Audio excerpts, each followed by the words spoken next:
কেমন হয়েছে বলো তরকারিটা? দারুণ। ভালো আছে? কি কি দিয়েছো এর ভিতরে? এর মধ্যে অনেক সবজি আছে, যত সবজি আছে, ফুলকপি, আলু, গাজর, মটরশুঁটি, বিট, এসব আছে, সব আছে। রুটির সঙ্গে দারুণ লাগছে।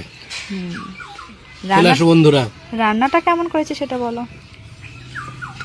তো দেখো আমি আজকে সকালবেলা দেখো এটা সবজি করেছি আর রুটি তৈরি করেছি। তোমরা যে যে খাবে তো চলে আসো, আমরা খেতে বসে পড়েছি, বুঝেছো? তোমার দাদাভাই খাচ্ছে, আমিও খাবো।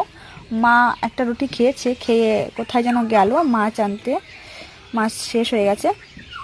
আর বাবা এখনো আসেনি বাড়িতে, আসলে তো তুমিও নিচ্ছ? হ্যাঁ আমিও নিচ্ছি, আমিও খাবো। আমার খিদে লেগেছে, আমি আজকে সকালে কিচ্ছু খাইনি, ওই জন্য। নাও নাও খাও।